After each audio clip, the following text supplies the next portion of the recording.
अस्सलामु अलैकुम रहमतुल्लाह।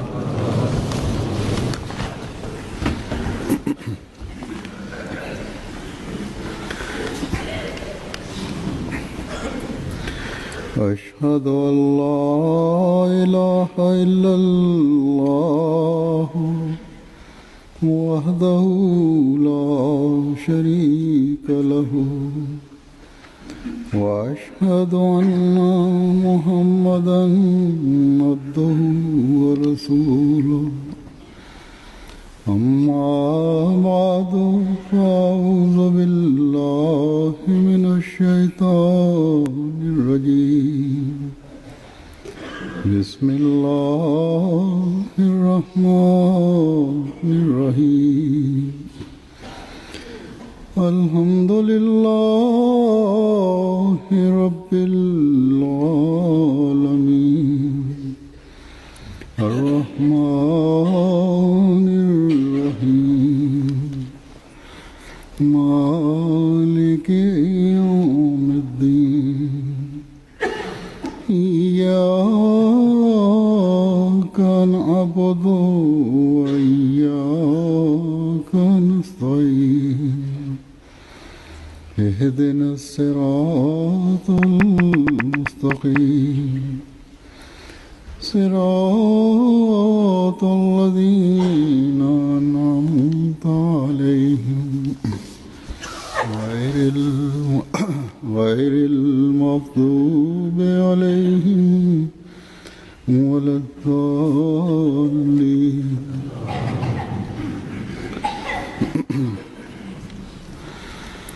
गुज़श्ता खुतबे में मैंने हज़रत मसीह मौऊद अलैहिस्सलाम के கடந்த குத்பாவில் நான் ஹதரத் மஸீஹே மௌத் அலைஹிஸ்ஸலாம் அவர்களது சஹாபாக்களின் தப்லீக் தொடர்பான சம்பவங்கள், அது தொடர்பான அவர்களது அனுபவங்கள் ஆகியவற்றை எடுத்து கூறினேன். சில சம்பவங்கள் எஞ்சியுள்ளன, அவற்றை பிறகு கூறுவேன் என்று நான் கூறியிருந்தேன். அதை நான் இன்றே எடுத்து கூறுகின்றேன். ஏற்கனவே நான் பலமுறை கூறியிருப்பது போன்று இந்த சம்பவங்களை எடுத்து கூறுவதன் உண்மையான நோக்கம், இந்த சஹாபாக்களுக்காக நாம் துஆ செய்ய வேண்டும். இந்த சஹாபாக்கள் ஹஜ்ரத் மஸீஹ் மவ்ஊத் அலைஹிஸ்ஸலாம் அவர்களை ஏற்றுக்கொண்டார்கள். நம்மை இந்த அருட்கொடைகளில் பங்கு பெறுவர்களாக அவர்கள் ஆக்கியுள்ளார்கள். அல்லாஹ் இவர்களது எல்லோரது தகுதிகளையும் உயர்த்தி கொண்டே செல்வானாக. இவர்கள் இதனை நமக்காக செய்யாமல் இருந்திருந்தால் அல்லாஹ் இறக்கியுள்ள அருட்கொடையிலிருந்து நாம் புறக்கணிக்கப்பட்டவர்களாக ஆகியிருப்போம். இரண்டாவதாக, அவர்களது நன்மைகள், ஈமான் விஷயத்தில் அவர்களுக்கு இருந்த தைரியம், மார்க்கத்திற்காக அவர்களும் இருந்த தன்மான உணர்வு, மார்க்கத்திற்கு தொண்டாற்றுவதற்கு அவர்களும் இருந்த உணர்வு ஆகியவை அவர்களது சந்ததிகளிலும் அவர்களது அந்த ஆன்மாவை ஊதும் வகையில் இருக்க வேண்டும். நேரடியாக அவர்களுடன் இரத்த உறவு உடையவர்களாக இல்லாமல் இருந்தாலும் ஒரு ஆன்மீக உறவை அவர்களுடன் வைத்திருப்பவர்களும் உள்ளனர். இந்த தொடர்பின் காரணமாக இவர்கள் தங்களுக்குள்ளும் ஒரு உணர்வையும் எழுச்சியையும் உருவாக்கி அந்த சான்றோர்களின் உணர்வுகளையும் உள்ளத்தின் துடிப்பையும் தொடர்ந்து நிலைத்திருக்கும்படி செய்யக்கூடியவர்களாக இவர்கள் திகழ வேண்டும். இந்த அருளை இவர்கள் தங்களது சந்ததிகளிலும் தொடர்ந்து நீடித்திருக்கும்படி செய்ய வேண்டும். அப்போதுதான் நாம் இந்த பெரியவர்கள் செய்த பேருபகாரத்திற்குரிய உரிமையை செலுத்த முடியும். பலரும் எனக்கு எழுதுகின்றனர், சந்திக்கும் போது என்னிடம் கூறவும் செய்கின்றனர், அதாவது இந்த பெரியவரை பற்றி நீங்கள் கூறினீர்கள், இந்த சான்றோருடன் எனக்கு இந்த வகையில் உறவு இருக்கிறது, அவர் எனது உறவினர் என்று கூறுகின்றனர். ஆனால் இந்த சான்றோர்களின் அடிச்சுவட்டை பின்பற்றி செல்வதன் மூலமாகத்தான் இந்த உறவுக்குரிய உரிமையை நாம் செலுத்த முடியும் என்பதை எப்போதும் நினைவில் வைக்க வேண்டும். எனவே இந்த பொறுப்பை நிறைவேற்றுவதற்கான உணர்வையும் அதற்காக முயற்சி செய்வதையும் எப்போதும் நாம் நமக்கு முன்னால் வைத்திருக்க வேண்டும். இன்று நான் கூறப்போகும் சம்பவங்களில் முதல் அறிவிப்பானது ஹஜ்ரத் மியா ஜமாலுத்தீன் சாஹிபுடையதாகும். அவர்கள் கூறுகின்றார்கள், நவாப்தீன் கோம்ரைன் என்ற பெயருடைய ஒரு மௌலவி அமிர்தசரஸ் மாவட்டத்தில் உள்ள இத்ரீஸ் என்ற ஊரில் உள்ளார். இவர் நான் மிர்சாயிகளை சீர்திருத்துகின்றேன் என்று கூறி வந்தார். கிராமம் கிராமமாக ஊர் ஊராக இவர் சுற்றி வந்தார். கூறுகின்றார்கள், எனது வீட்டிற்கு அருகிலுள்ள நவாப் பிண்ட் என்ற பெயரில் புகழ்பெற்ற தாராகட் என்ற இடத்திற்கு இவர் வந்து கூச்சலிட ஆரம்பித்தார். மிர்சா எவராவது இருந்தால் அவர் என் முன்னால் வரட்டும் என்றார். எனக்கு முன்பு இந்த கிராமத்தில் எந்த அகமதியும் இருக்கவில்லை. எல்லோரும் எதிரிகளாகவே இருந்தனர். எனக்கு தெரிந்த நபர்களில் ஒரு சிலர் ஆலோசனை செய்து ஒரு நபரை என்னிடம் அனுப்பி வைத்தார்கள். நான் இந்த இடத்தில் வந்து மௌலவிகளை எதிர்கொள்ள வேண்டும் என்பதற்காக அவரை அனுப்பி வைத்தனர். இவர்கள் வசித்து வந்த கிராமமும் பக்கத்தில் தான் இருந்தது. கூறுகின்றார்கள், நான் சிந்தித்து பார்த்தேன். இந்த மக்கள் வேடிக்கை பார்க்கக்கூடியவர்களாக இருக்கின்றார்கள். உண்மையை புரிய வேண்டும் என்ற நோக்கம் கொஞ்சமும் இவர்களுக்கு இல்லை. கடைசியாக குழப்பம்தான் மிஞ்சும். எனவே விவாதங்களில் ஈடுபடுவதிலிருந்தும் ஹஜரத் சாஹிப் தடை செய்துள்ளார்கள் என்று நான் கூறினேன். விவாதங்களில் ஈடுபடுவதை ஹஜரத் மஸீஹ் மவ்ஊத் அலைஹிஸ்ஸலாம் அவர்கள் தடை செய்த காலகட்டமாக அது இருந்தது. ஏனென்றால் மௌலவிமார்களுக்கு இதனால் எந்த தாக்கமும் ஏற்படுவதில்லை. கூறுகின்றார்கள், ஹஜரத் சாஹிப் விவாதங்களில் ஈடுபடுவதை தடை செய்துள்ளார்கள். எனினும் அவர்களுக்கு இதில் அதிகம் ஆர்வம் இருக்கிறது என்றால் குழப்பம் ஏற்படாது என்பதற்கு அவர்கள் பொறுப்பேற்றுக் கொண்டால் நாங்கள் உங்கள் கிராமத்திற்கு வருவோம் என்று நான் கூறினேன். மேலும் மௌலவி சாஹிபுக்கு இருக்கும் ஆட்சேபனைகளை ஒருமுறை அவர் தெரிவிக்க வேண்டும். விவாதங்களில் ஈடுபடுவதற்கு பகரமாக நாங்கள் அவரது ஆட்சேபனைகளுக்கு ஒருமுறை பதில் கூறுவோம். மக்கள் தாமாகவே முடிவெடுத்துக் கொள்வர். அல்லது நாங்கள், அதாவது எங்கள் கிராமத்து மக்கள் குழப்பம் ஏற்படாது என்பதற்கு பொறுப்பேற்கிறோம். மௌலவி சாஹிப் இங்கு வர வேண்டும் என்று நான் அவர்களுக்கு செய்தி அனுப்பினேன். அந்த நபர் இந்த தூது செய்தியை தனது கிராமத்து மக்களுக்கு கொண்டு சேர்த்தார். நான் குறிப்பிட்ட இந்த மௌலவி 3 நபர்களை அழைத்துக் கொண்டு வேறொரு வழியாக எங்கள் கிராமத்திற்கு வந்து சேர்ந்தார். அந்த கிராமத்தில் உள்ள ஊர் தலைவரை சந்தித்தார். அவர் ஹிந்துவாக இருந்தார். அவரிடம் இங்கு மிர்சா யாராவது இருந்தால் அவரை என்னை எதிர்கொள்ள வையுங்கள் என்று கூறினார். ஊர் தலைவர் என்னை அழைத்து வருவதற்காக ஒரு நபரை என்னிடம் அனுப்பி வைத்தார். முன்பே இது பற்றிய செய்தி எனக்கு கிடைத்ததும் நான் எனது கருணைமிக்க இறைவனிடம் துவா செய்தேன். இறைவா, நான் அறிவற்றவனும் சக்தியற்றவனும் ஆவேன். எனது சிறப்புகளில் எனக்கு எவ்வித கர்வமும் இல்லை. முழுக்க முழுக்க உன்னுடைய அருளே தேவைப்படுகிறது. உண்மையை நீயே தெளிவுபடுத்துவாயாக என்று துவா செய்துவிட்டு எங்கு மௌலவி இருந்தாரோ அங்கு நான் வந்தேன். பல இந்துக்களும் முஸ்லிம்களும் ஒன்று திரண்டிருந்தனர். உட்காருவதற்காக விரிப்பு விரிக்கப்பட்டது. நானும் மௌலவியும் நடுப்பகுதியில் அமர்ந்தோம். சிறிது நேரம் அமைதி நிலவியது. பிறகு நான் மௌலவி சாஹிப், எந்த விஷயத்திற்காக நீங்கள் சுற்றுப்பயணம் மேற்கொண்டுள்ளீர்கள் என்று கேட்டேன். அதற்கு மௌலவி சாஹிப், முகமதிய உம்மத்தில் பெரும் பிரிவினை ஏற்பட்டுவிட்டது, நான் அதை சீர் செய்வதற்காக சுற்றி வருகிறேன் என்று கூறினார். கூறுகின்றார்கள், நான் அவரிடம், இன்று வரை நீங்கள் எந்த அளவு சீர்திருத்தம் செய்துள்ளீர்கள் என்று கேட்டேன்.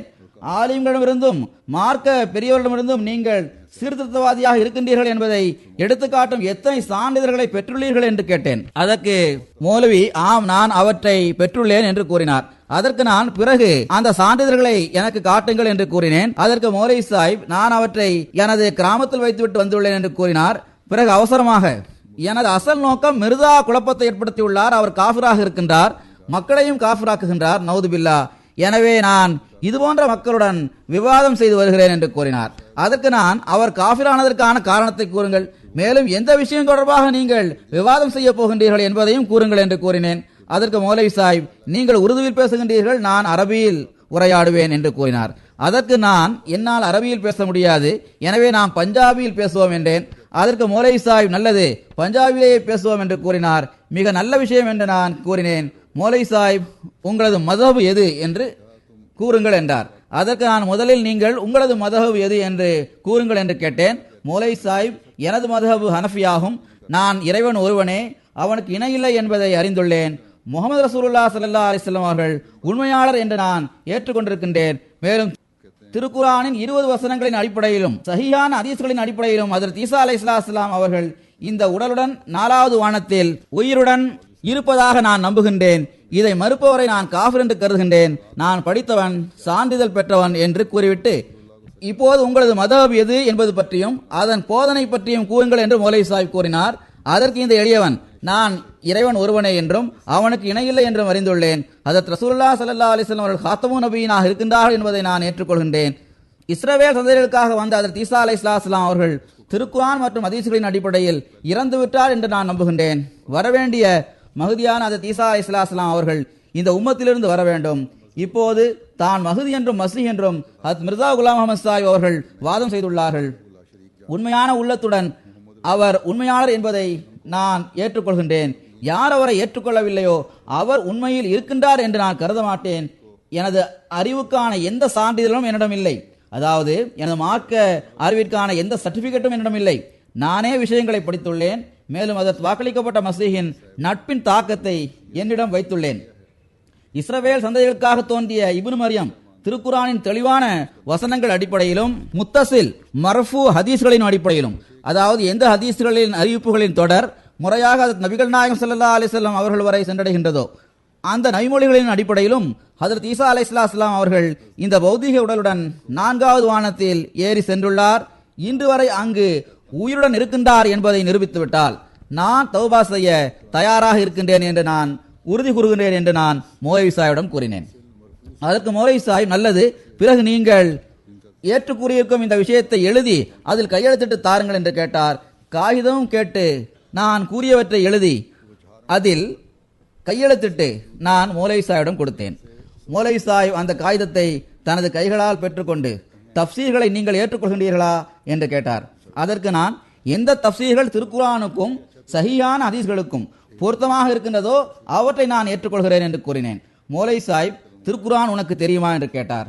அதற்கு நான் ஆம் தெரியும் என்றேன். பிறகு மௌலவி சாஹிப், குரான் என்பதன் பொருள் என்ன என்று கேட்டார். இவர் விவாதம் செய்ய விரும்புகின்றார் என்று எனக்கு தெரியும். அதனால் அதற்கு நான் இது பற்றி நான் கூற மாட்டேன். முதலாவதாக நாம் முதலில் பேசிய விஷயம் தொடர்பாக ஒரு முடிவுக்கு வருவோம் என்று மௌலவி சாஹிபிடம் நான் கூறினேன். மௌலவி சாஹிப், ஜாலிக்கல் கிதாபு என்பதன் பொருள் என்ன என்று கேட்டார். இதற்கு நான் பதில் கூற மாட்டேன். எந்த விஷயம் தொடர்பாக பேசுவதற்கு நாம் வந்துள்ளோமோ அது சம்பந்தமான கேள்விகளை கேளுங்கள், ஆட்சேபனைகளை எடுத்து வையுங்கள் என்று கூறினேன். மௌலவி சாஹிப் திருக்குரானில் எத்தனை வசனங்கள் உள்ளன என்ற தனது அடுத்த கேள்வியையும் கேட்டார். அதற்கு நான் மீண்டும் மீண்டும் நீங்கள் இதே விஷயங்களையே கூறிக்கொண்டிருக்கின்றீர்கள் என்றேன். உங்களுக்கு குரான் தெரியும் என்பதை எப்படி தெரிந்து கொள்வது என்று மௌலவி சாஹிப் கேட்டார். அதற்கு இறைவன் அருளால், உங்களை விட சிறப்பாக குரான் எனக்கு தெரியும். நீங்கள் கேட்கும் கேள்விகளுக்கு இதே சபையில் அமர்ந்தவாறு நான் பதில் கூறுவேன் என்பதை இறைவன் மீது ஆணையிட்டு கூறுகின்றேன்.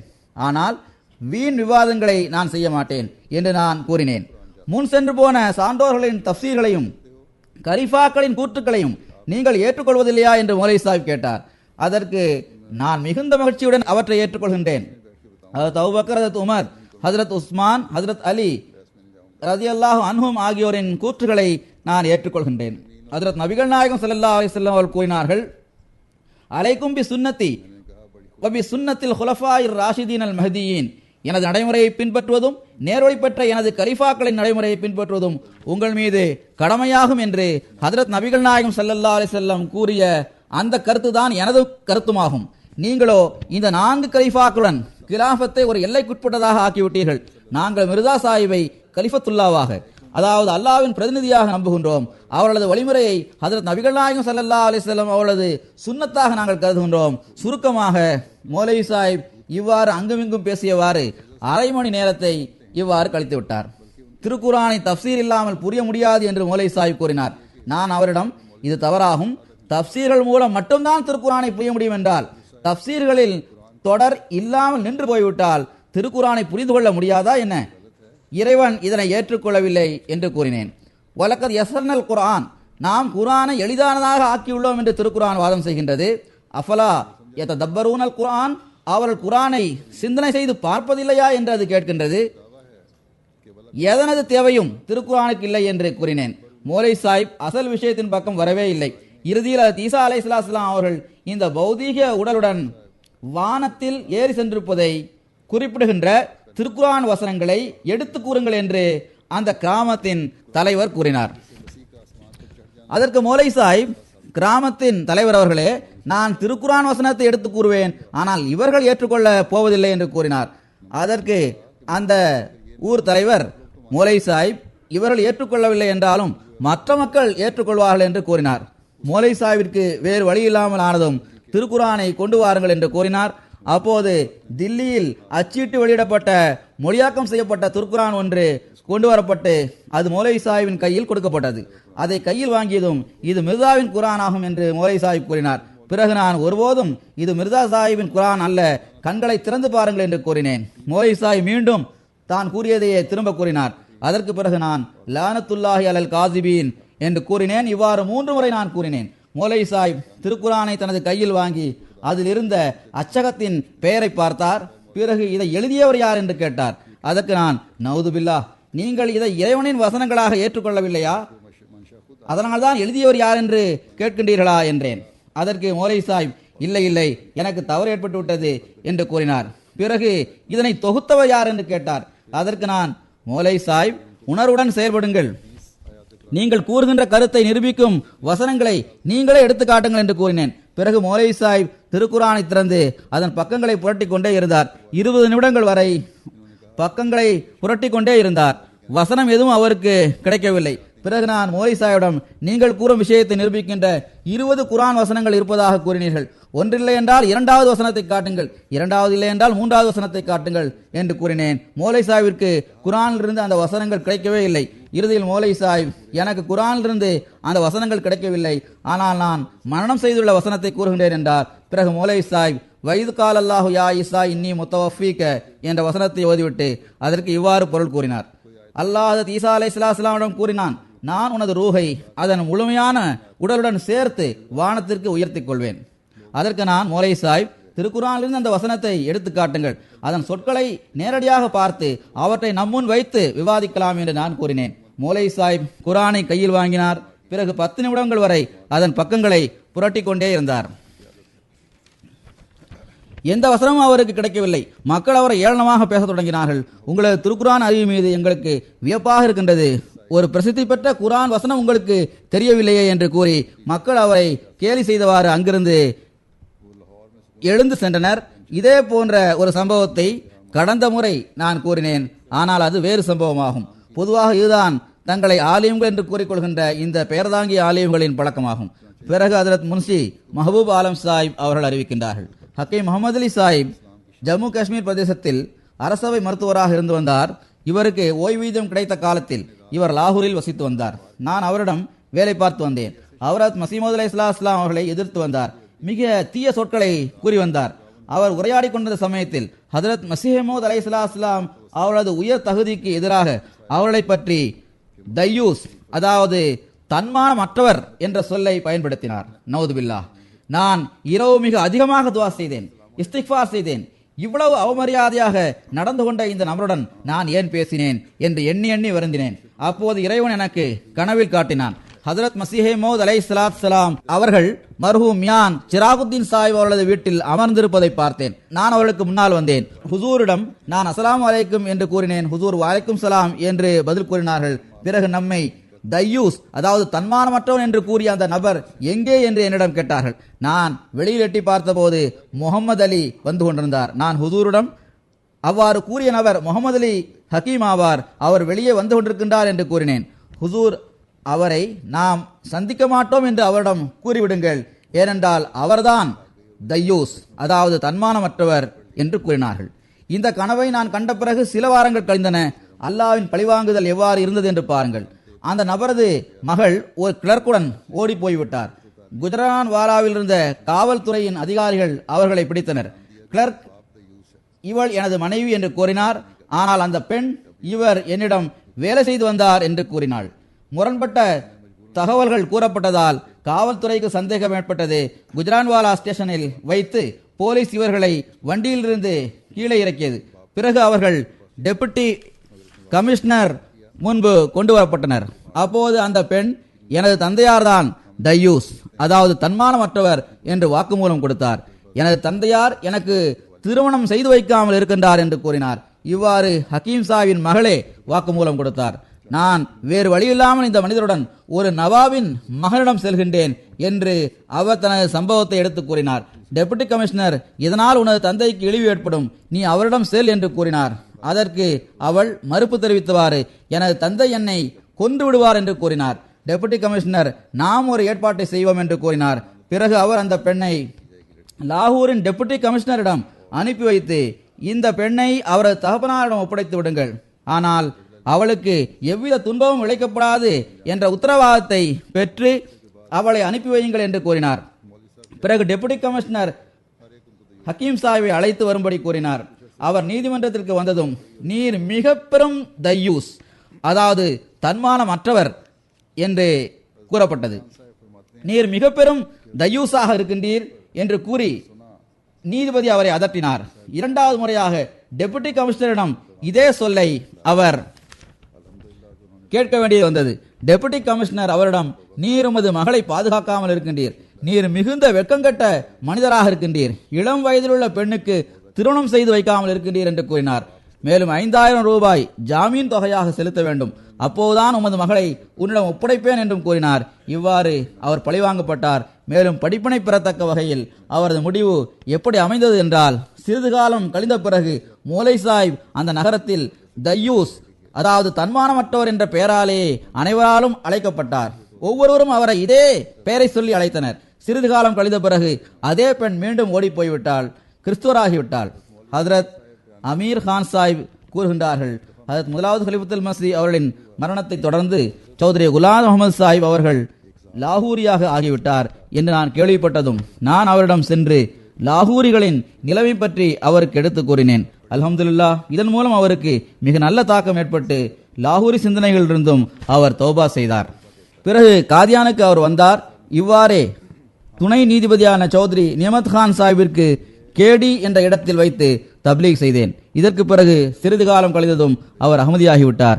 அவர் ஓனேவில் இருந்த சமயம் அவருக்கு லாகூரி சிந்தனைகள் உள்ளன என்று கேள்விப்பட்டேன்.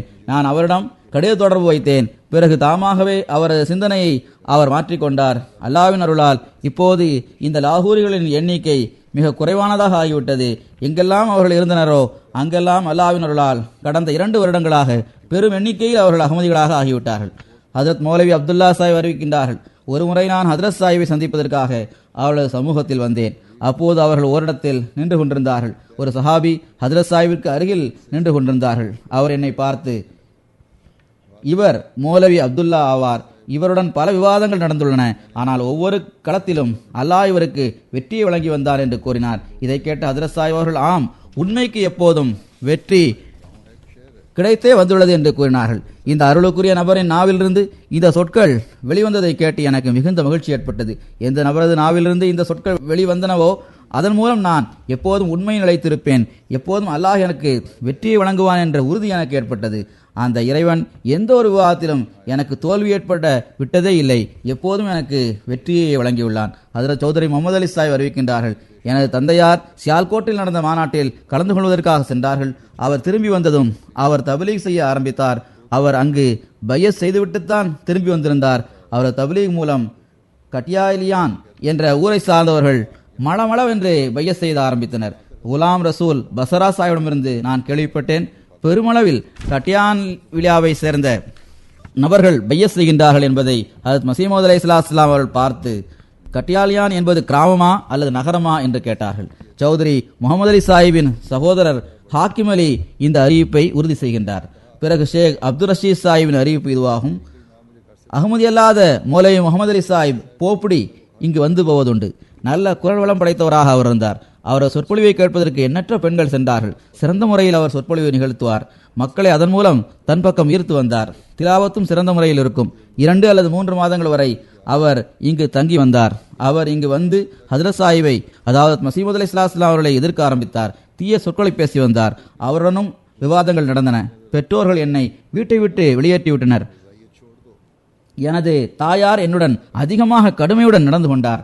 ஏனென்றால் இந்த போபடி மௌலவியின் தாக்கம் பெருமளவில் இருந்து வந்தது. பெற்றோர்கள் உம்முடன் உள்ள உறவை நாங்கள் முறித்துக் கொள்கின்றோம் என்று கூறிவிட்டனர். பல மாதங்கள் வரை வீட்டிலிருந்து வெளியில் சென்று இருக்க வேண்டிய நிலை ஏற்பட்டது. எனது தந்தையார் எனது தாயாரிடம், முதலில் இவன் மார்க்கத்தை பற்றி கவலை இல்லாமல் இருந்து வந்தான், தூங்கிக் கொண்டே இருந்தான், இப்போது தொழுகின்றான், தஹஜத்தும் தொழுகின்றான், எதற்காக இவனுடன் உள்ள உறவை நாம் முறித்துக் கொள்ள வேண்டும் என்று கூறி வந்தார்கள். ஒருவரும் ஹதரத் மஸீஹ் மவ்ஊத் அலைஹிஸ்ஸலாம் அவர்களை இவர்கள் எதிர்த்து வந்தனர். உறவை முறித்துக் கொள்வோம் என்று மிரட்டினர். ஆனால் இவர் அகமதியானதிலிருந்து இவரது நிலையே மாறிவிட்டது என்ற தாக்கமும் அவரிடம் இருந்து வந்தது. அவர்கள் கூறுகின்றார்கள், இவ்வாறு இருந்தும் உலக விஷயங்களை கருத்தில் கொண்டவாறு அவர்கள் என்னிடம் மிர்சாயத்தை விட்டுவிடுங்கள் என்று கூறினார்கள். நான் அவர்களிடம் இது பற்றி எனக்கு புரிய வையுங்கள் என்று கூறினேன். இந்த தருணத்தில் பலமுறை எனக்கு மௌலவி முகமது ஹுசைன் சாஹிபுடன் கருத்து பரிமாற்றம் நடந்தது. மௌலவி முகமது ஹுசைன் சாஹிப் எங்களிடம் கடன் வாங்கியிருந்தார். தந்தையார் கடன் தொகையை கேட்பதற்காக என்னை அவரிடம் அனுப்பி வைத்தார்கள். தற்செயலாக மௌலவி சாஹிப் ஒரு பிரசுரத்தை வெளியிட்டிருந்தார். அதில் இரத்த வெறியுள்ள மகதி தோன்றுவதை அவர் மறுத்து கூறியிருந்தார். அது தொடர்பாக உள்ள ஹதீஸ்கள் சுயமாக இட்டுக்கட்டப்பட்ட ஹதீஸ்கள் என்று அவர் கூறியிருந்தார். அவை ஆதாரபூர்வமானவை அல்ல என்று எழுதியிருந்தார். அவரது இந்த பிரசுரம் ஹதரத் சாஹிபையும் சென்றடைந்தது. ஹதரத் சாஹிப் இந்த பிரசுரத்தை பார்த்த பிறகு இது தொடர்பான மார்க்க தீர்ப்பு என்ன என்று கேட்டு ஒரு கேள்வியை தயார் செய்தார்கள். கோடுகாமை சேர்ந்த டாக்டர் முகமது இஸ்மாயில் சாஹிப் அவர்களை மௌலவிகளிடம் அனுப்பி வைத்தார்கள். ஃபத்வா வாங்குவதற்காக அனுப்பி வைத்தார்கள். ஆலிம்களிடம் ஃபத்வா வாங்குவதற்காக அவர் சென்றார். சில ஆலிம்கள் ஃபத்வா கொடுத்தனர், சிலர் மறுத்துவிட்டனர். மௌலை முகமது ஹுசைன் சாஹிபின் இந்த பிரசுரம் கிடைத்ததும் அது தொடர்பாக மற்றவர்கள் என்ன தீர்ப்பு கூறுகின்றார்கள் என்பதை கேட்டறிய மற்றவரிடம் ஒருவரை அனுப்பி வைத்தார்கள். சிலர் அந்த பிரசுரத்திற்கு எதிரான ஃபத்வாவை கூறினர், சிலர் ஒன்றும் கூறாமல் தப்பித்துக் கொண்டனர். டாக்டர் சாஹிப் கூறுகின்றார்கள், இவர்தான் மௌலைமார்களிடம் ஃபத்வா பெறுவதற்காக சென்றார். டாக்டர் முகமது இஸ்மாயில் சாஹிப் கூறுகின்றார்கள், நான் மௌலைமாரிடம் சில நேரம் திராட்சை அல்லது இதுபோன்ற மற்ற பழங்களை கொடுத்து வந்தேன். அவர்கள் எனது விருப்பத்திற்கேற்ப ஃபத்வா கொடுத்து வந்தார்கள். மௌலவிகளிடம் சென்று பழங்கள் போன்றவற்றை அன்பளிப்பாக வழங்கி நாம் விரும்புவது போன்ற ஃபத்வாவை அவரிடமிருந்து பெற்றுக்கொள்ளலாம் என்று கூறினார். இன்றும் இதே நிலைதான் இருக்கின்றது. ஆனால் இன்றைய நாட்களில் இந்த ஃபத்வாக்களுக்கான விலை மிகவும் கூடிவிட்டது. முதலில் ஃபத்வா கொடுக்க இவர்கள் மறுத்தனர். பிறகு கொஞ்சம் ஏதாவது பெற்றுக்கொண்டு ஃபத்வா வழங்கி வந்தனர். தலைப்பாகையின் துணியை முகத்திற்கு முன்னால் வைத்தவாறு ஹதரத் சாஹிப் நான் கூறிய இந்த எல்லா விஷயங்களையும் கேட்டு புன்சிரிப்பு சிரித்தார்கள். கூறுகின்றார்கள், மௌலை முகமது ஹுசைன் சாஹிப் அவர்களுடைய ஃபத்வா வெளிவந்திருந்த அந்த மாத இதழை பற்றி எனக்கு தெரியும். ஒருமுறை அவருடன் கருத்து பரிமாற்றம் செய்தவாறு இரத்த வரியுள்ள மகதி தோன்ற மாட்டார் என்பதுதான் உங்களது கொள்கையாக இருக்கின்றது. இது தொடர்பாக ஹதீஸ்கள் பலகீனமானவை, யூகங்கள் நிறைந்தவை என்றெல்லாம் நீங்கள் எழுதியுள்ளீர்கள். பிறகு மகதி வருவார் என்றும் நீங்கள் கூறுகின்றீர்கள். இருவிதமான கருத்துக்களை நீங்கள் ஏன் கூறுகின்றீர்கள் என்று நான் அவரிடம் கேட்டேன். உங்களது அசல் கொள்கை என்ன என்பதை பற்றி ஏன் கூறாமல் இருக்கின்றீர்கள் என்றும் நான் கேட்டேன். எனது இந்த கேள்விக்கு அவர் எந்த பதிலையும் கூறாமல் இருந்தார். செல், மிர்சாயாக ஆகிவிடு, உமக்கு இதில் என்ன இருக்கிறது என்று மட்டும் அவர் பதில் கூறினார். ஹதரத் ஷேக் முகமது இஸ்மாயில் சாஹிப் அறிவிக்கின்றார்கள், ஒருமுறை ஹதரத் மஸீஹ் மவ்ஊத் அலைஹிஸ்ஸலாம் அஸர் தொழுகைக்கு பிறகு மஸ்ஜித் முபாரக்கிலே அமர்ந்திருந்தார்கள். அப்போது ஒரு நண்பர், ஹுசூர், எங்கள் கிராமத்திற்கு ஒரு மௌலை சாஹிப் வந்தார். அவரை அகமதி அல்லாதவர்கள் ஒரு உயர்வான இடத்தில் நிற்க வைத்து சொற்பொழிவாற்ற வைத்தனர். நாங்களும் அங்கு சென்றிருந்தோம். அந்த மௌலவி லா நபிய பாதி என்ற ஹதீஸை படித்து மக்களுக்கு உணர்வுபூர்வமாக அவர்களை தூண்டிவிட்ட வண்ணம் இருந்தார். அவர்களை பார்த்து மீண்டும் மீண்டும், மக்களை பாருங்கள், ஹதரத் நபிகள் நாயகம் ஸல்லல்லாஹு அலைஹி வஸல்லம் அவர்கள் எனக்கு பிறகு எந்த நபியும் வரமாட்டார் என்று கூறுகின்றார்கள். ஆனால் காதியானை சார்ந்த மிர்சா சாஹிப் நான் நபி என்றும் நான் ரசூல் என்றும் கூறுகின்றார். பிறகு பஞ்சாபியில் மிர்சா சாஹிபை நாம் எப்படி நபி என்றும் ரசூல் என்றும் ஏற்றுக்கொள்ள முடியும் என்று கேட்டார். இவர்கள் கூறுகின்றார்கள், அப்போது நான் எழுந்து நின்று, மௌலை சாஹிப், மஸ்ஜித் நபி தொடர்பாக இந்த மஸ்ஜிதுக்கு பிறகு வேறு எந்த மஸ்ஜிதும் இருக்காது என்று ஹதரத் நபிகள் நாயகம் ஸல்லல்லாஹு அலைஹி வஸல்லம் அவர்கள் கூறியுள்ளார்கள். இதற்கு நீங்கள் என்ன பொருள் கொடுப்பீர்கள் என்று கேட்டேன். இந்த மஸ்ஜித் தொடர்பான ஹதீஸிற்கு நீங்கள் என்ன பொருள் கொடுப்பீர்களோ அதே பொருளைத்தான் நாங்கள் லா நபியபாதி என்ற ஹதீஸிற்கு கொடுப்போம். பிறகு உங்களுக்கு இதையும் கூறிக்கொள்கிறோம், எந்த நபி ஹதரத் நபிகள் நாயகம் ஸல்லல்லாஹு அலைஹி வஸல்லம் அவர்கள் கொண்டு வந்த ஷரியத்தை ரத்து செய்து விடுவாரோ அவர் நபியாக முடியாது.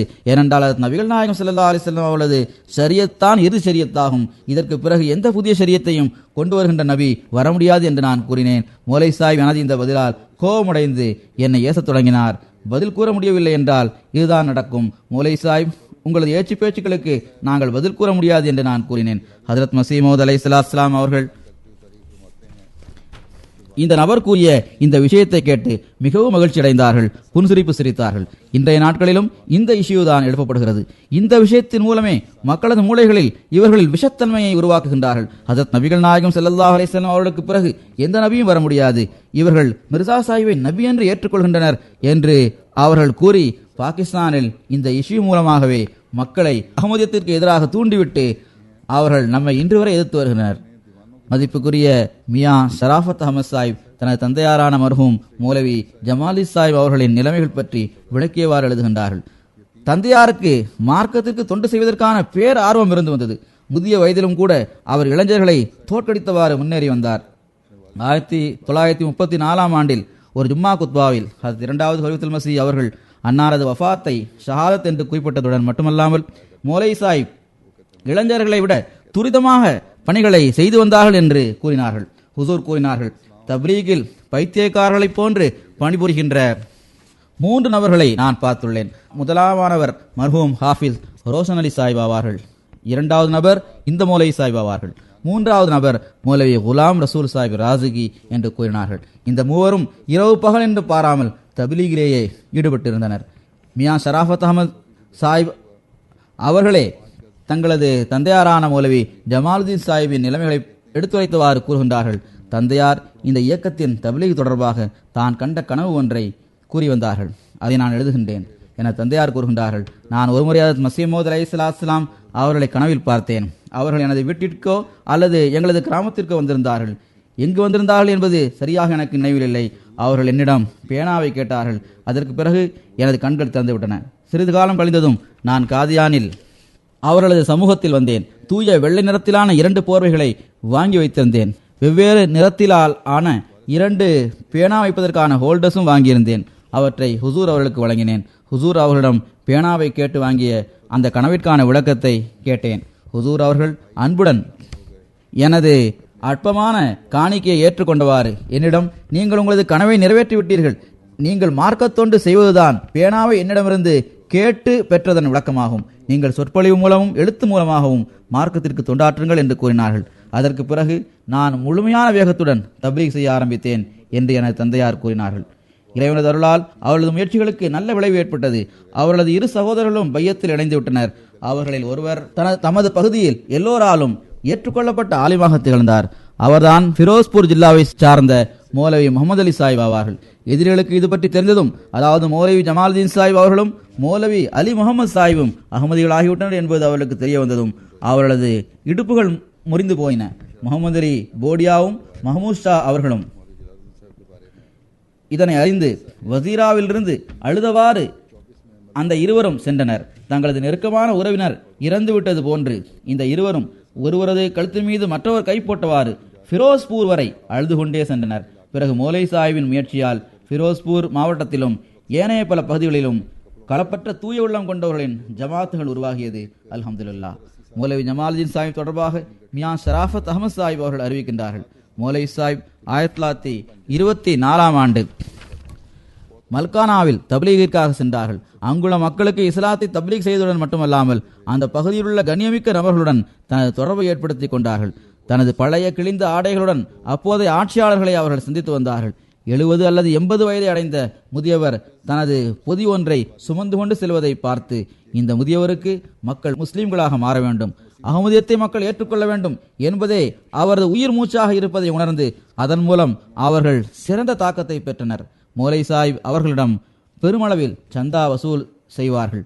இந்த ஜமாத் பணி செய்யும் ஜமாத் என்ற எண்ணத்துடன் அவர்கள் மகிழ்ச்சியாக இந்த தொகையை வழங்கினர். பிறகு அவர்களது முயற்சியால் பலரும் இந்த உண்மையான இயக்கத்தில் இணைந்தனர். ஹாஃபிஸ் குலாம் ரசூல் வசீராபாதி சாஹிப் கூறுகின்றார்கள், ஒருமுறை ஹஜ்ரத் மசீஹ் மவ்ஊத் அலைஹிஸ்ஸலாம் அவர்கள் மியா பஷீர் அஹமத் சாஹிப் அவர்களது வீட்டில் அமர்ந்தவாறு பல சகோதரர்களையும் அங்கு ஒன்று திரட்டியவாறு அந்த வீட்டின் கதவருகில் அமர்ந்தவாறு இவ்வாறு கூறினார்கள், இங்கிருந்து அறிவை பெற்று வெளியில் சென்று மக்கள் தப்லீக் செய்ய வேண்டும் என்பதற்காகவே நான் ஹைஸ்கூலை நிறுவியிருக்கின்றேன். ஆனால் வேதனை நிறைந்த விஷயம் என்னவென்றால், மக்கள் அறிவை பெற்றுக்கொண்ட பிறகு தங்களது வியாபாரங்களில் ஈடுபடுகின்றனர். அதனால் எனது நோக்கம் நிறைவேறாமல் போய்விடுகிறது. உங்களில் எவராவது தனது மகனை இறைவனுக்காக அவன் மார்க்க அறிவை பெற்றுக்கொள்ள வேண்டும் என்பதற்காக மட்டும் அவனை என்னிடம் ஒப்படைக்க தயாராக இருக்கின்றாரா என்று ஹஜ்ரத் சாஹிப் கேட்டார்கள். அப்போது எனது மகனான மர்ஹூம் மௌலவி உபைதுல்லா அவர்கள் தமது சிறிய வயதில் எனக்கு அருகில் இருந்தார்கள். நான் அந்த எனது மகனை ஹஜ்ரத் சாஹிபிடம் ஒப்படைத்தேன். ஹுசூர் தனது அருளுக்குரிய கைகளால் அந்த சிறுவனை பிடித்தவாறு அந்த சமயத்தில் மதரசா அஹமதியாவின் உதவி பணியாளராக இருந்த மியா ஃபதுலுத்தீன் சாஹிப் சியால்கோட்டி அவர்களிடம் அந்த சிறுவனை ஒப்படைத்து, நீங்கள் இவனை முஃப்தி முகமது சாதிக் சாஹிபிடம் இவனை ஒப்படைத்து விடுங்கள் என்று கூறினார்கள். முஃப்தி சாஹிப் இந்த நாட்களில் மதரசா அஹமதியாவின் தலைமை ஆசிரியராக இருந்தார். அந்த சிறுவர் மதரசா அஹமதியாவில் சேர்ந்து ஆலிம் ஃபாசிலானார். அதற்கு 2வது ஹலிஃபத்துல் மஸீஹ் அவர்கள் தமது கிலாஃபத் காலகட்டத்தில் அவரை மொரீஷியஸிற்கு முபலிக்காக அனுப்பி வைத்தார்கள். 6.25 வருடம் வரை மொரீஷியஸில் அவர் தப்லீக் பணி செய்து வந்தார். இறுதியில் தனது நுட்பமான ஞானத்திற்கேற்ப அல்லாஹ் அவரை மரணிக்க செய்தான். அவருக்கு பிறகு அவரது மனைவியும் சிறிய வயதிலிருந்த அவரது ஒரு மகனும் ஒரு மகளும் இருந்தனர். நான் இவர்களை அதற்கு 2வது ஹலிஃபத்துல் மஸீஹின் கட்டளை கேட்ப 1924இல் மொரீஷியஸ் சென்று அவர்களை திரும்ப அழைத்து வந்தேன். அதற்கு பிறகு அவரது மனைவியான ஃபாத்திமா பீவி வஃபாத்தாகிவிட்டார். இவர் எனது தம்பியான ஹாஃபிஸ் குலாம் முகமது சாவின் மகளாவார்கள். இவரும் சொற்றொறிவுடன் பேசுகின்ற சிறந்த பெண் முபல்லிக்காக இருந்தார். அல்லாஹ் அவரை மன்னிப்பானாக, அவர் மீது கருணை காட்டுவானாக. தொடர்ந்து இவர்கள் கூறுகின்றார்கள், இப்போது இந்த 2 குழந்தைகளும் எனது தர்பியத்தின் கீழ் இருந்து வருகின்றார்கள். மகளுக்கு திருமணமாகிவிட்டது. மகன் பெயர் பஷீருதீன் ஆகும். அவன் என்னிடம் இருந்து வருகின்றான். அவனும் மதரசா அஹமதியாவில் படிக்கின்றான். அவனும் படிப்பை முடித்து அவனது தந்தையாரை போன்று மௌலவி உபைதுல்லா ஷஹீத் மருஹூமின் இடத்துக்கு சென்று பணிபுரிய வேண்டும் என்பதே எனது விருப்பம். அல்லாஹ்வின் அருளால் இந்த மகனுக்கும் கூட இதற்கான சந்தர்ப்பம் கிடைத்தது. ஹதரத் 2வது கலீஃபத்துல் மஸீஹ் அவர்கள் இவரையும் மொரிஷியஸிற்கு அனுப்பி வைத்தார்கள். இவரும் மிக நீண்ட காலம் அங்கு பணிபுரிந்து வந்தார். இவரது பிள்ளைகள் இப்போது இங்குதான் வசித்து வருகின்றனர். அவர்களில் எவரும் முபல்லிகாக ஆகவில்லை. எவ்வாறு இருப்பினும் இவர்களும் மொரிஷியஸில் தப்லீக் செய்தனர். ஒரு நீண்ட காலம் ஜமாத்திற்கு தொண்டு புரிந்துள்ளனர். பிறகு மியா ஷராஃபத் அஹமது சாஹிப் தனது தந்தையாரான மர்ஹூம் மௌலவி ஜமாலுதீன் சாஹிபின் நிலைமைகளை இவ்வாறு எடுத்து கூறியுள்ளார்கள். ஜும்மா நாளில் அவர்கள் கனூகா நங்கலே என்ற இடத்திற்கு சென்றார்கள். ஜும்மா தொலைவிப்பதற்காக சென்றார்கள். வழியில் பசி எடுத்ததால் 2 பைசாவிற்கு கடலை வாங்கி சாப்பிட்டார்கள். தமது ஆடைகளை துவைத்துவிட்டு கடலையை சாப்பிட்டுவிட்டு அவர்கள் பயணத்திற்கு தயாரானார்கள். வழியில் அனல் காற்று வீசியது. வெப்பத்தின் நாட்களாக அவை இருந்தன. மயக்கமடைந்து அவர் தரையில் படுத்து விட்டார். வழியில் சென்று கொண்டிருந்த ஒரு நபர் குரூர் காவல் நிலையத்தில் சென்று காதியானி மௌலவி சாஹிப் அனல் காற்று வெப்பம் தாங்க முடியாமல் மயக்கமடைந்து வழியில் விழுந்து கிடக்கின்றார் என்று கூறினார். அவர்களை நன்கு அறிந்திருந்த ஒரு சிப்பாய் ஓடி வந்தார். வழியில் எந்த குதிரை வண்டியும் அவருக்கு கிடைக்கவில்லை. அவரை மெதுவாக கைத்தாங்கலாக பிடித்து மெதுவாக அவரது ஊருக்கு அழைத்து வந்தார். அப்போது முன்பை விட அதிகமாக அனல் காற்று வீசிக்கொண்டிருந்தது. அவர்களிடம் எந்த சக்தியும் இல்லாமல் ஆகிவிட்டது. ஊருக்கு வெளியே இருந்த ஒரு விடுதியின் வராந்தாவில் அவர்கள் படுத்து விட்டார்கள். மக்கள் செல்ல வேண்டிய இடத்திற்கு வாருங்கள் என்று அவரை அழைத்தனர். நான் செல்ல வேண்டிய இடத்தை அடைந்து விட்டேன் என்று அவர் கூறினார். மக்கள் அவருக்கு மருந்துகளை கொடுத்தனர். ஆனால் எந்த தாக்கமும் தென்படவில்லை. உங்களது மகனுக்கு தந்தி கொடுக்கலாம் என்று மக்கள் வலியுறுத்தி கூறினர். அதற்கு அவர்கள், அவன் சிறுவன், பயந்து விடுவான், இறைவனிடம் அவனை நான் ஒப்படைக்கின்றேன் என்று கூறினார். இந்த சொற்களை கூறிய பிறகு அந்த தூய ஆண்மகன் மார்க்க தொண்டாற்ற வேண்டும் என்ற தனது எஜமானரின் கட்டளையை முழுமையான கீழ்ப்படிதலுடன் நிறைவேற்றியவாறு, முழுமையாக கட்டுப்பட்டு செயலாற்றியவாறு தன்னை படைத்த அந்த உண்மையான இறைவனிடம் சென்று சேர்ந்து விட்டார். இன்னா லில்லாஹி வ இன்னா இலைஹி ராஜிஊன். கூறுகின்றார்கள், மருஹூமின் ஜனாதா தொழுகையை அகமதி அல்லாதவர்கள் தொலை வைத்தனர். அவர்களே அவரை நல்லடக்கம் செய்தனர். அல்லாஹ் அவர்களுக்கு இதற்கான சிறந்த நட்குழியை வழங்குவானாக. 3வது நாள்தான் இவரது வஃபாத் பற்றிய செய்தி அகமதி சகோதரர்களுக்கும் தெரிய வந்தது. அவர்கள் இந்த எளியவனுக்கும் ஹதரத் 2வது கலீஃபத்துல் மஸீஹ் அவர்களுக்கும் இது பற்றி தகவல் தெரிவித்தார்கள். ஹுசூர் ஜும்மாவில் இது பற்றி கூறினார்கள். ஜனாதா காயிப் தொழுகையையும் தொலை வைத்தார்கள். மர்ஹூம் அவர்கள் வசியத் செய்திருந்தார். எனவே அவருக்கான நினைவுக்கல் பெஹ்ஸ்தி மக்பராவில் வைக்கப்பட்டது. அல்லாஹு தாலா இந்த எல்லா பெரியவர்களது தகுதிகளையும் உயர்த்தி கொண்டே செல்வானாக. அவர்களது இந்த ஆன்மாவை எப்போதும் நம்மிடத்திலும் நமது எதிர்கால சந்ததிகளிடமும் நீடிக்க செய்வானாக.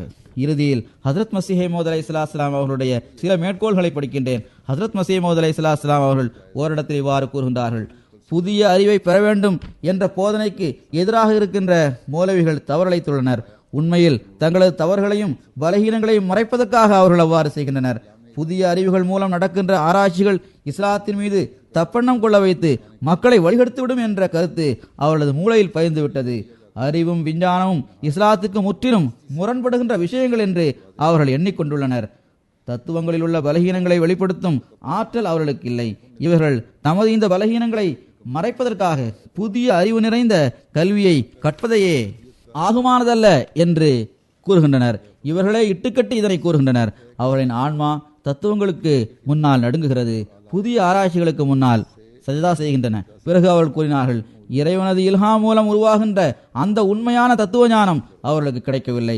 அந்த தத்துவங்களே திருக்குரானில் நிரம்பி காணப்படுகிறது. மிகவும் தாழ்மையுடன் தன்னை ஒன்றுமற்றவன் என்று கருதி இறைவனது சன்னிதானத்தில் விழுபவர்களுக்கு அவை கிடைக்கும். அவர்களது மூளைகளிலிருந்து கர்வம் நிறைந்த எண்ணங்களின் துர்நாற்றம் வெளியேறிவிடுகிறது. அவர்கள் தங்களது பலகீனங்களை ஏற்றுக்கொண்டவாறு மன்றாடியவாறு அவர்கள் இறைவனின் உண்மையான அடிமைகளாக இருக்கின்றனர் என்பதை ஏற்றுக்கொள்கின்றனர். ஹஜ்ரத் மஸீஹ் மவ்ஊத் அலைஹிஸ்ஸலாம் அவர்கள் கூறுகின்றார்கள், மார்க்கத்திற்கு தொண்டாற்றுவதற்காகவும் அல்லாஹ்வின் கலிமாவை உயர்த்துவதற்காகவும் புதிய அறிவுகளை பெற வேண்டிய தேவை இன்று இருக்கின்றது. அதை முயற்சி செய்து பெற வேண்டும். ஆனால் எனக்கு இந்த அனுபவம் இருக்கின்றது. அதனை எச்சரிக்கையாக நான் எடுத்துக் கூற விரும்புகின்றேன்.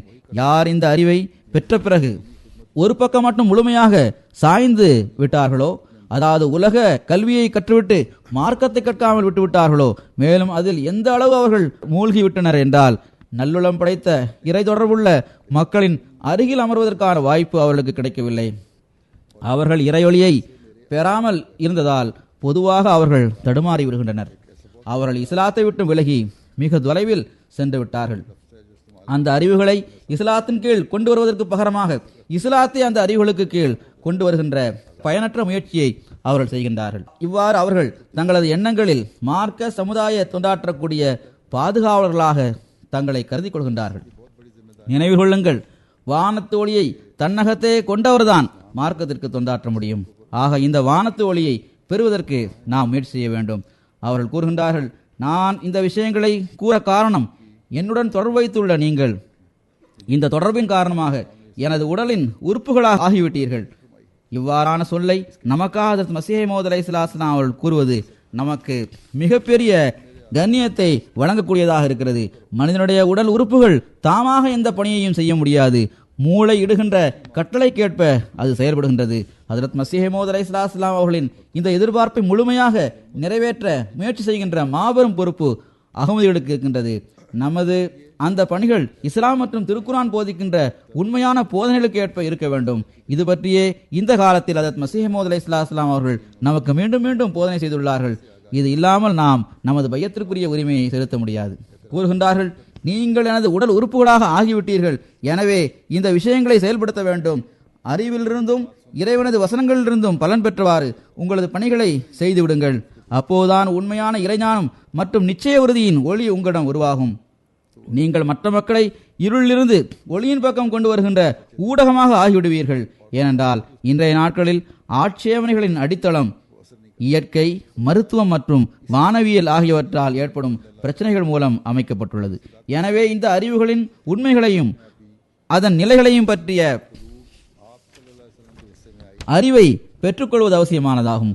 அதன் மூலம் இந்த ஆட்சேபனைகளுக்கு பதில் கூறுவதற்கு முன்பு அவற்றின் உண்மை நிலை நமக்கு தெளிவாக தெரிந்திருக்க வேண்டும். பிறகு அவர்கள் கூறுகின்றார்கள், நீங்கள் நான் கூறும் இந்த விஷயத்தை கேளுங்கள், அதை நன்றாக நினைவில் கொள்ளுங்கள்.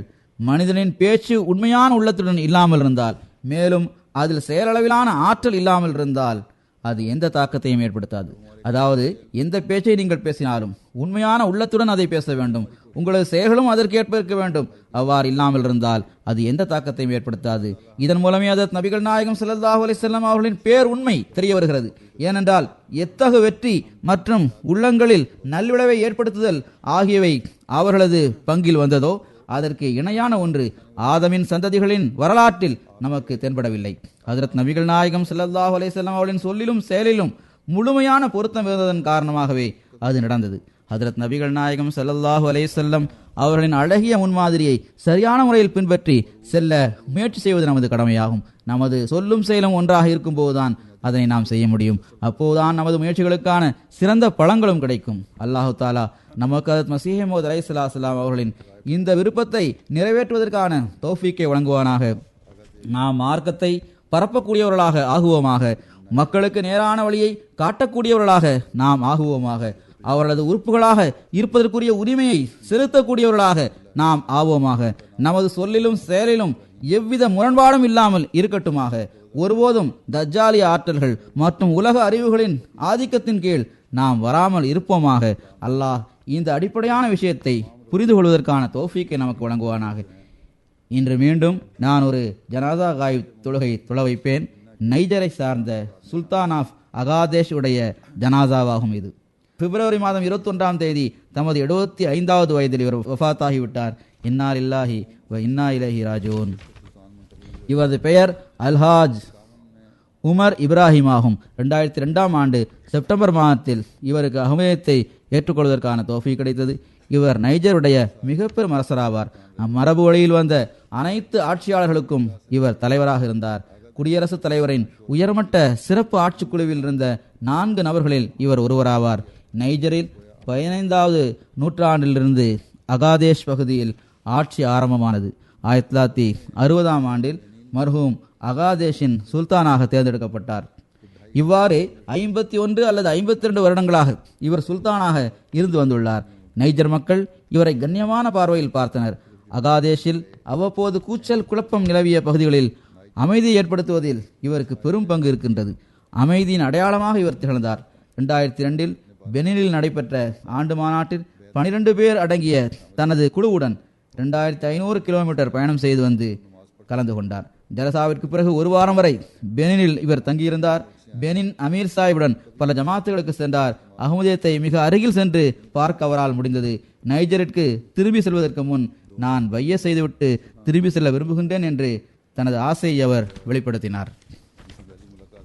பிறகு தனது 12 உறுப்பினர் கொண்ட குழுவினருடன் சேர்ந்து பைய செய்து அஹ்மதியத்தில் இணைந்தார்.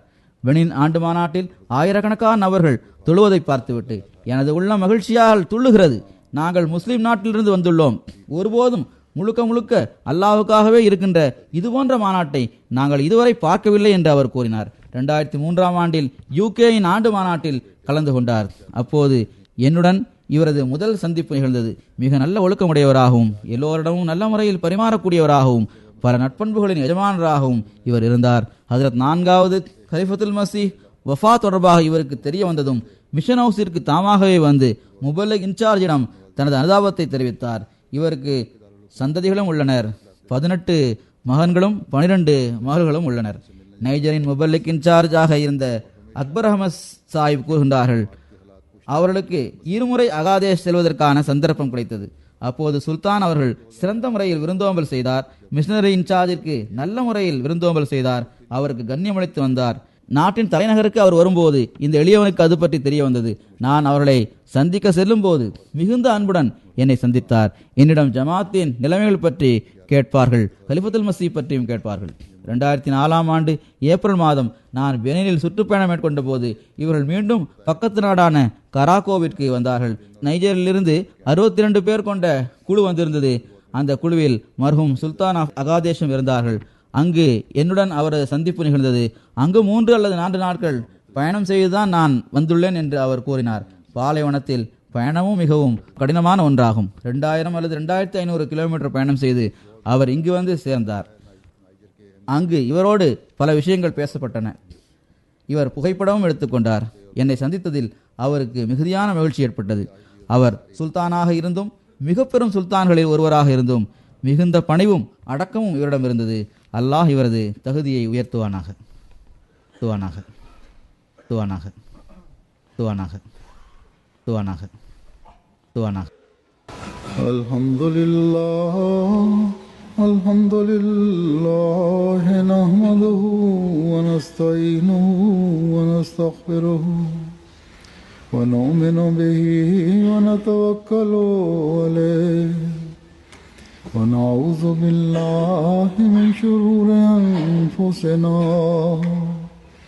ومن سيئات أعمالنا من يهده الله فلا مضل له ومن يضلله فلا هادي له ونشهد أن لا إله إلا الله ونشهد أن محمدا عبده ورسوله. عباد الله رحمكم الله إن الله يأمر بالعدل والإحسان وإيتاء ذي القربى